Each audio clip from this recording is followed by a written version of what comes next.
This original WSRE presentation is made possible by viewers like you.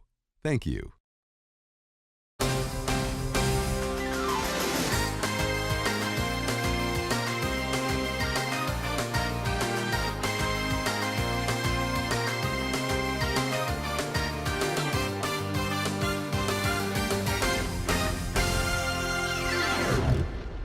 Hello, and welcome to this edition of Pensacola State Today.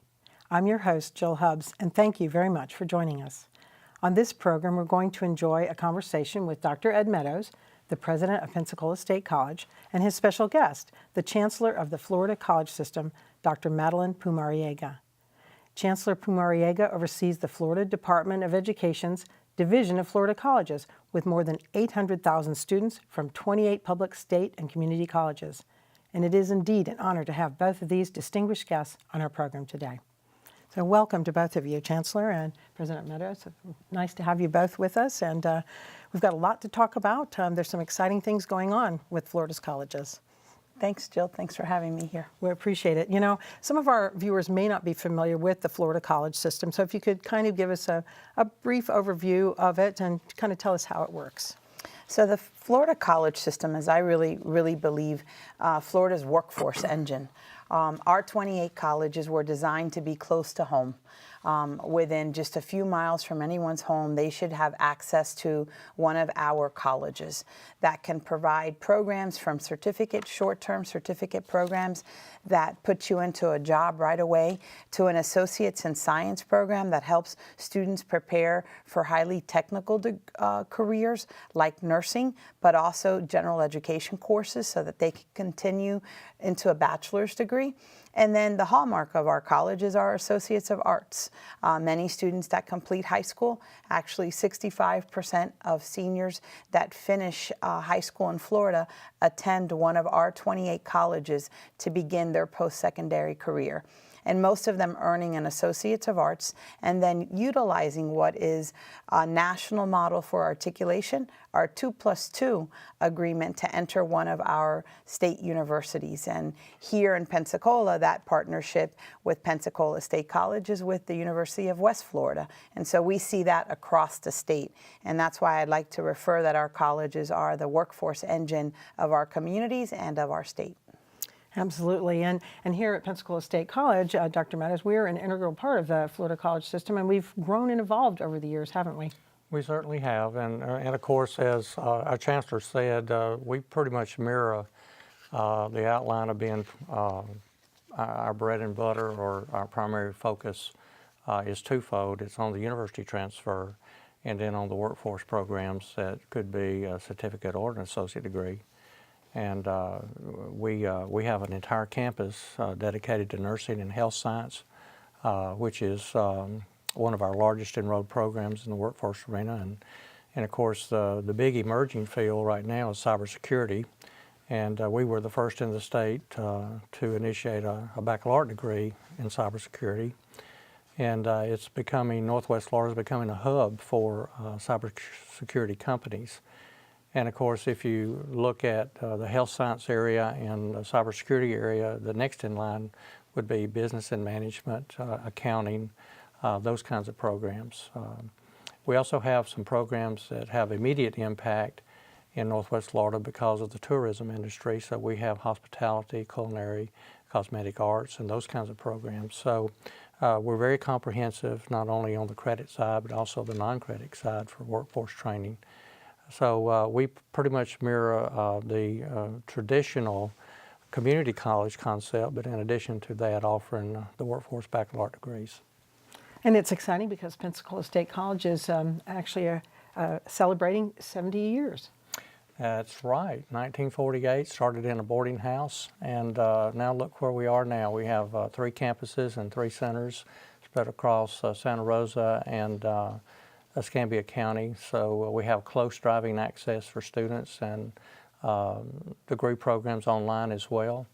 So, you know, the affordability, we're ranked in tops in the nation in affordability by the U.S. Department of Education, and a host of other online programs. As a matter of fact, we just received word from e-college, that our nursing program was, our baccalaureate degree in nursing was ranked second in the nation for affordability. So we pride ourselves on access, affordability, and high quality. And there's a lot to be proud of, definitely. And you actually have the privilege of traveling all over the state and seeing so many different college campuses and learning about their communities too. We sure do. I am a product of Florida's college system. So it's really, for me, I love spending time on our college campuses and learning about the innovative programs that our colleges are designing to meet workforce needs and the type of partnerships. I think something that is also a value that's inherent in our DNA and our colleges, it's not only the changing the lives of students that come to us, but also building partnerships in the community, building those bridges for students to be able to enter an academic program that leads to a career that they can make a livable wage and contribute back to community. And so I think about the 70 years you're celebrating. In my mind, I think about 70 years of students' lives who've been changed. And how generations, because Pensacola State College was here serving those students and their families, how they've enriched Santa Rosa County and Escambia County and the surrounding communities, and what a difference we make. That is absolutely true. I actually am a graduate of Pensacola State College many years ago when it was Pensacola Junior College. And, you know, I've started back then and here I am today. It has made a difference in the lives of so many, and you hear that when people talk about their different careers or the things they're doing, that they started right here. And I see that when I visit our college campuses every day. Well, let's talk about attainment, and those goals are very important to every college that's in the system, and specifically about retention, about completion, job placement, salary, all of those things. You know, how are they important as far as performance-based funding? So you touched upon attainment, and so I want to touch and continue that conversation for just a second. Florida, through the Higher Education Coordinating Council, set a goal for educational attainment at 55% by 2025. We probably think that needs to be aligned to the Florida Chamber's goal of 60% by 2030. And here's why educational attainment is important. It's about remaining and staying at a forefront of a talent hub in Florida. And we know that 1,000 people come to Florida a day to make it home, and that we'll have to produce about 2 million more jobs to accommodate for those 6 million individuals by 2030. And so setting that educational attainment goal for communities are so important. Here in Escambia County, Achieve Escambia is focused on looking at cradle to career, because we're going to need a talented workforce so that our businesses have the confidence to grow and come to Florida to establish and create new jobs. And so that's why attainment is so important. In terms of production for attainment, our high schools, and through their technical certificates, contribute into that attainment goal. Our universities do as well, both public and private. But our colleges produce last year over 110,000 credentials that help students earn that credential that leads to a job and increases Florida's attainment levels. And the way that the legislature has been funding the colleges is through incentive funding through performance. And so last year, the colleges were able to compete for $30 million from the legislature in incentive funding for the third year. The previous year was 30, and that was up from 20. And so that's how we're seeing new dollars coming into our colleges, one of the ways. And in that regard, the colleges are measured by their completion rates. And I must say that the Florida college system, along with the state university system, makes Florida #1 in higher education through the U.S. News Report. So Florida is already #1. The performance metrics are intended to make sure that we stay #1. Right. And so our completion rates of our colleges, including Pensacola, are above the national average. But Pensacola then competes every year to improve upon their own metrics to be able to earn any of those state dollars. The other area is retention. is a student staying from fall to fall. What we know about our students, 65% of our students attend part-time because many are trying to work and balance life at the same time, taking care of children or parents while they're working and studying. But we still measure retention of those students, whether they stay on course to meet their academic goal. An important one is placement. Are they getting a job after they graduate, or are they going on for their baccalaureate degree at one of our universities or at one of our colleges? And the final part, which is the most important, is their earnings. And Pensacola State College scored a perfect 10 in our performance incentive program, doubling. A graduate from Pensacola State College doubles their earnings than someone in Escambia or Santa Rosa who may have not gone to college and entered an entry-level job. And so we want to make sure that the value of education is there for the student by the job that they are able to get after graduation and by the earnings that they're able to make because of that credential. And so that's the hallmark of our performance incentive program, which really contributes to the production of educational attainment in Florida as well. Well, that's amazing to hear all of that, and I know that makes you very proud too, President Meadows. Well, you know, our goal is continuous improvement, and we are. We were 0.7% of a point away from silver last year, and we closed that gap this year where we were only 0.25 or we were 0.25 of 1 point away from silver this year. And we're very happy to know that the things that we are doing to improve upon our retention and completion rates are working. We've done a lot of work to look at national best practices, and we've implemented a whole host of strategies that are impacting completion and retention of our students. So we look to do even better next year. Yeah, that's very impressive, and it's important for people to understand that there is a connection between that education and what you can accomplish and the salary that you can make too. And it's really, you know, the legislature and the governor's push on accountability. Are we holding ourselves accountable to being better every year? And President Meadows and his leadership team have really demonstrated that here in Pensacola State College by implementing innovative student success strategies, from intrusive advisement to mandatory orientation to the Navigators program. And so I applaud you for all of those things that I know are leading to student success. Well, thank you. Well, we're going to take a short break now, and when we return, we'll continue our conversation with Chancellor Pumariega and President Ed Meadows. Stay with us.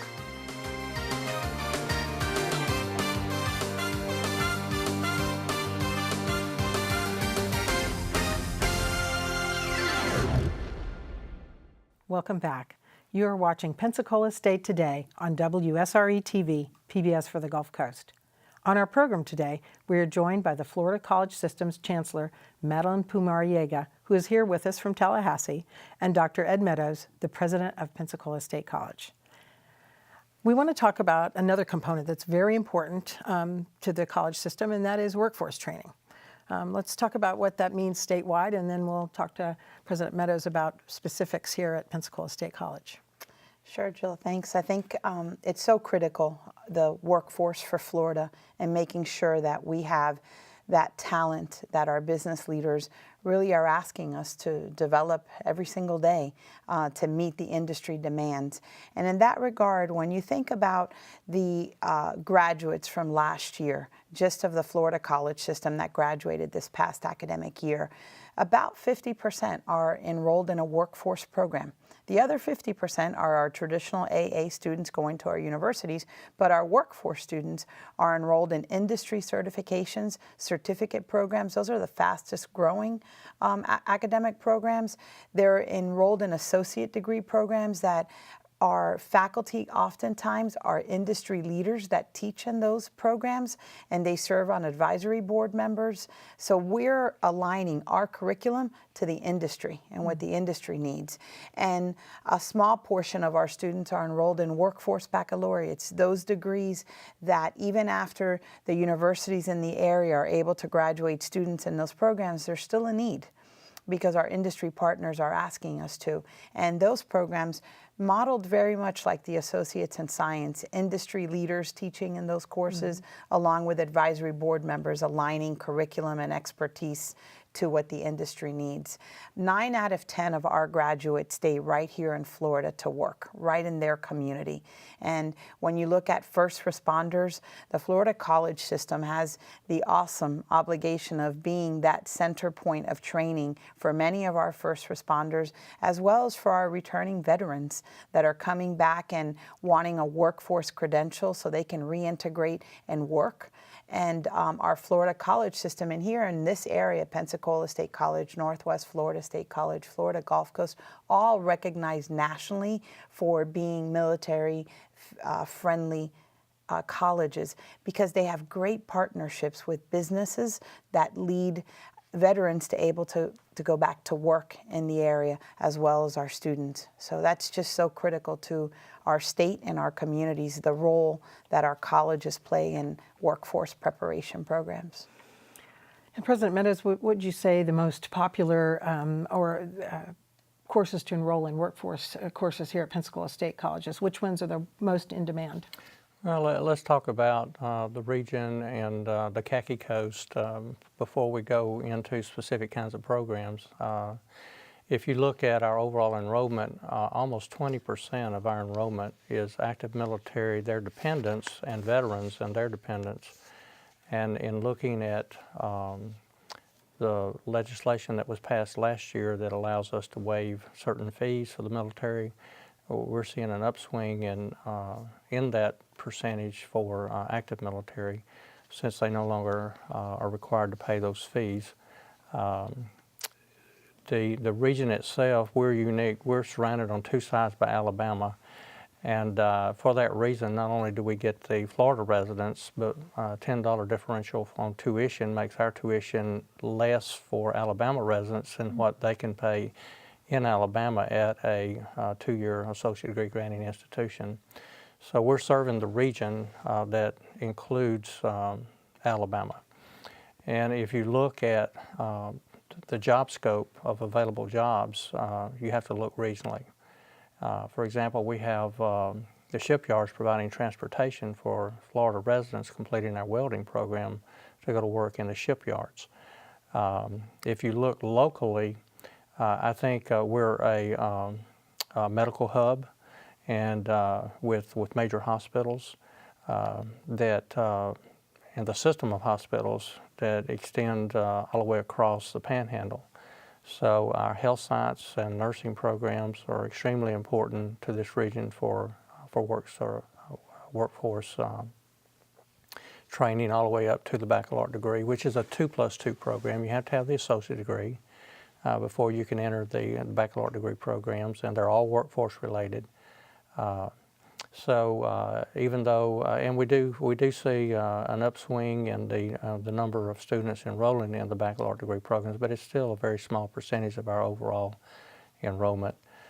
But the nice thing about what's happened in the Panhandle for us is that we have wonderful partners that you can't do it alone. You know, you have to rely upon the secondary school system and articulation agreements for Georgetown and Laughlin technical areas, and you have to rely upon, as our Chancellor said, the local advisory boards to keep you on point for what are the latest industry standards. Another interesting thing in the state of Florida that has really helped us in particular are stackable workforce certificates on the way to a degree, and I predict that in the future the needs of industry are going to be more interested in the skills and documented verification of those skills through certifications than they are in the actual degree. And that's proving to be the case since the majority of our students are part-time. They're already working. And a very large percentage of those students that are working are actually working in the field that they're trying to attain the degree in. So as they go through as a part-time student, if they get a nationally recognized certification, that does two things for them. It shows that they are being successful in their studies, which proves to their employer that the education is worthwhile, and many times it leads to a higher wage along the way to that degree. That's amazing. And you touched on partnerships between educational systems, but let's talk about other partnerships, because that's very important to the college system, both statewide and locally. So if you want to touch on the partnerships that are making a difference for our colleges. So I think statewide, when we think about how does the system partner with other agencies that can help our colleges, we have a great partnership with the Department of Economic Opportunity. They're able to tell us what fields are in demand. They have the data that gives us and gives our colleges an opportunity to look at and say, what kind of new programs do we have to put up? What kind of enrollment strategies? Because DEO provides that type of data for us. We have a great partnership with CareerSource Florida. They do a lot of work around sector strategies. What kind of sectors and what are the strategic opportunities for partnerships there with our colleges? And we work closely with the Florida Chamber. Their Jobs 2030 report gives us an idea of the 5 areas which are going to be growing in Florida that we're going to need to partner to put together a good, talented workforce to meet those needs. And then locally, our colleges do a great job of working with economic development agencies on the ground, attracting new businesses and working with businesses to grow for new jobs and bring innovative strategies and ideas. We also work with our business leaders in developing internship programs. We know how important it is for students to earn that internship and have an internship opportunity. And so we work closely with industry leaders, especially in strategic areas like engineering, to provide internship pathways for our students. And then I think an important partner for us is our K-12. The pathway to continuing on a student's education beyond high school. While a 4-year university pathway may not be for every student, what we do know in this knowledge economy is that a degree or a credential post-high school is imperative, and it's required for you to be able to really have that livable wage, and it's important for us to meet industry needs. And so I think our K-12 partnerships are also critically important through dual enrollment, accelerated mechanisms, the industry certifications, as well as the outreach we do with our K-12 partners. And Pensacola State College is very fortunate to have some wonderful partnerships here. Yes. Florida West Economic Development Alliance is one of our major partners in several ways, but probably one of the most proudest partnerships is our CoLab, which is a high-tech incubator that we house in our downtown center.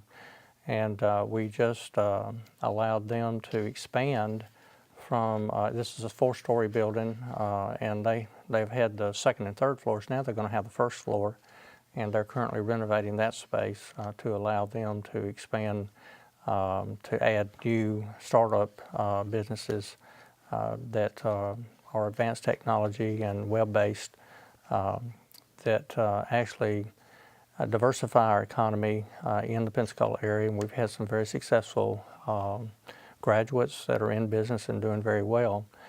And of course, Santa Rosa Economic Development is currently working with us to establish a location for our new truck driver training program, lineman training program, and diesel mechanic program.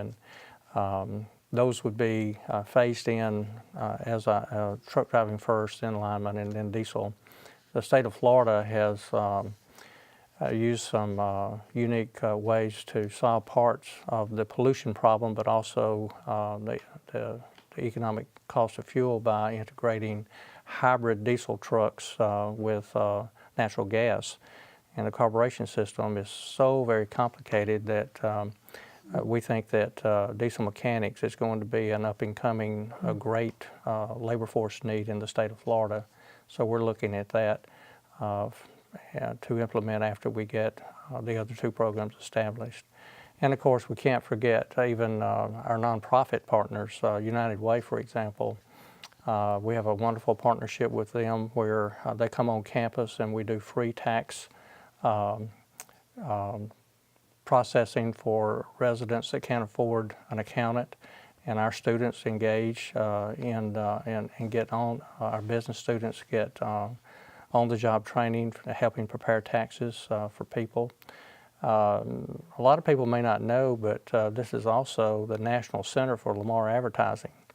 And as such, our graphic design students, a very large number of those do internships and often land a job with Lamar Advertising or another media company in the area. So internships, partnerships with our local school system, the University of West Florida partnership with articulation to their baccalaureate degree programs, some of which are also workforce degree programs, and a whole host of partners in business and industry and economic development groups such as the Florida's Great Northwest and the cities that reside within the two counties often partner with us in innumerable ways, and the county commissions are partners as well in helping us with workforce. So you can't do it alone. It takes a village. It takes everybody working together. And it benefits everyone too. Certainly. It benefits the tax base and certainly puts a roof over your head and food in your mouth of your children to be gainfully employed. And so to a large degree, those generations of students that have come through us, they had a positive experience and they send their children and those children send their children. And we've been long enough in business to see that occur 4 different generations. As a matter of fact, we had a 52-year faculty member that passed away, Bill Clover. We'll be celebrating his life at the college on our anniversary, September the 13th. But he told me at one time that he had seen 4 generations of students that he had taught their parents and their grandparents, and so that was an amazing story. Well, it's definitely a lot to be proud of, very, very proud of. And Chancellor Pumariega, we're really proud that you were here with us today to share about the state of Florida's colleges, and good things are happening, and I know they will continue. So thank you for being a part of this show. Thank you. And that's all for this edition of Pensacola State Today. I'm your host, Jill Hubbs. Thank you for joining us.